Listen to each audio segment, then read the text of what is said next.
개혁신학의 거두 아브라함 카이퍼는 한 성도의 사랑 때문에 복음적인 목사요 신학자로 탈바꿈할 수 있었습니다. 그는 목사 안수를 받을 때까지만 해도 자유주의자였습니다.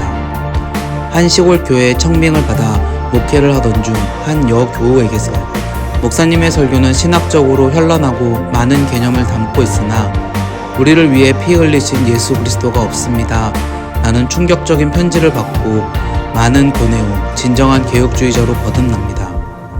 양복, 좋은 음식, 구두 티켓, 자동차 이런 것들로 목회자 사랑을 표현하지 말고 그를 위해 진심으로 기도해야 합니다.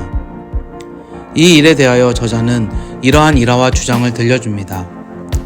고등학교 때 수학 선생님과 한번 크게 다툰 적이 있었다. 누가 옳았는지는 잘 기억나지 않나 분명한 것은 손해본 사람은 나였다는 것이다. 그 후로 나는 수학 시간만 되면 그냥 잠을 자버렸다. 선생님과 틀어지니 수업이 귀에 들어오지 않았기 때문이다. 결국 수학 진도는 그 이상 나갈 수가 없었고 엄청난 손해를 감수할 수밖에 없었다.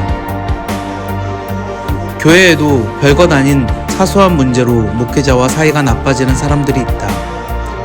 목회자와의 관계를 대수롭지 않게 생각하고 조심성 없이 행동하다 보면 엄청난 영적인 손실을 감수해야만 한다. 목회자와 관계가 나빠지면 가장 큰 문제가 되는 것이 바로 설교이다. 설교가 귀에 들어오지 않기 때문이다. 다른 사람들은 다 은혜를 받는데 유독 자신만 은혜를 받을 수가 없는 것이다. 신앙생활에서 목회자의 설교를 통하여 은혜를 받고 성장하는 면은 절대로 무시할 수 없다. 어쩌면 가장 큰 부분을 차지하는지도 모른다. 그런데 그와 같은 영적인 채널을 단절하고 건강한 신앙생활과 은혜생활을 한다는 것은 거의 불가능한 일이다. 수학 선생님과 틀어지면 수학을 놓치게 될 확률이 아주 높아지는 것처럼 목회자와 인간적으로 틀어지면 신앙을 놓치게 될 확률이 아주 높아진다는 사실을 우리는 알아야 한다. 반대로 선생님을 좋아하게 되면 그 선생님이 가르치는 과목의 성적은 올라간다. 그것은 아주 당연한 기결이다. 다른 과목은 몰라도 자기가 좋아하는 선생님의 과목을 놓치는 아이들은 거의 없다고 해도 과언이 아니다.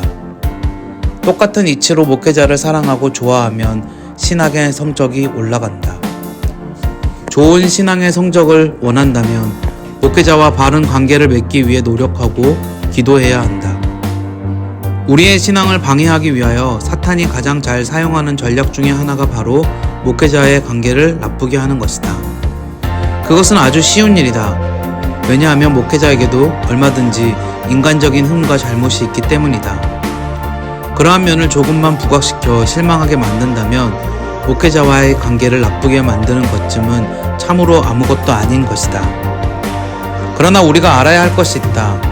우리가 목회자를 귀히 여기고 존경해야 하는 중요한 이유는 그의 사람됨 때문이 아니라 그가 맡은 일이 너무 귀하고 소중하기 때문이다. 어떻게 저렇게 부족한 점이 많고 흠이 많은 사람이 그런 일을 할 수 있지? 라고 생각할 수도 있지만 저렇게 우리와 똑같이 부족하고 흠이 있음에도 불구하고 그 힘들고 어려운 목회의 길에 어떻게 헌신할 수 있었을까를 생각하며 기특하고 소중히 여길 수도 있다. 사탄은 우리가 전자와 같이 생각하기를 원하지만 하나님은 우리가 후자와 같이 생각하기를 원하고 계신다. 나는 감히 생각하지도 못한 목회의 길을 그래도 선뜻 감당하겠다고 나선 것이 기특하고 훌륭하지 않은가? 그것을 생각하고 그의 인간적인 허물과 약점은 덮어주고 감싸 안으며 목회자를 진심으로 사랑하고 섬기면 틀림없이 하나님의 축복을 받게 될 것이다. 평교인일 때는 그래도 목회자와 좋은 관계를 유지하기가 쉽다. 별로 부딪힐 일이 없기 때문이다. 그러나 교회의 중직을 맡다 보면 의견 충돌이 생기기 마련이다. 무조건 목회자의 의견에 맹종할 필요는 없지만 의견 충돌이 일어날 때 조심해야 한다. 잘못하다가 목회자와 관계가 나빠져서 신앙생활에 피해를 입어서는 안 되기 때문이다. 교회의 중직을 맡은 후 오히려 신앙이 떨어지는 경우가 많은 까닭이 바로 여기에 있다. 일만 하다가 더 중요한 관계를 소홀히 하거나 놓침으로 신앙생활에 큰 피해를 입게 되기 때문이다. 학생은 선생님을 좋아해야 공부를 잘할 수 있고 교인들은 목회자를 좋아해야 예수를 잘 믿을 수 있다. 그러나 무조건 목회자를 좋아하기가 어려우니 평소부터 기도해야 한다. 좋은 목회자, 즉 존경하고 사랑할 수 있는 목회자를 만나게 해주세요 하고 기도해야 한다.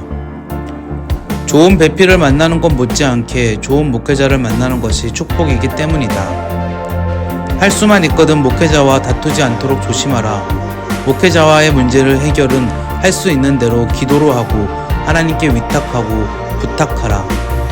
하나님께 열심히 기도하여 좋은 아내, 남편 그리고 스승을 만나듯 좋은 목회자를 만나 평생 그를 존경하고 좋아하면서 그를 통하여 주시는 하나님의 상급과 축복을 누리며 사는 여러분들이 될 수 있기를 기도한다.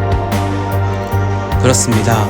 저자의 말처럼 우리는 목회자를 존경하고 좋아하며 하나님의 상급과 축복을 누릴 수 있게 되기를 바랍니다.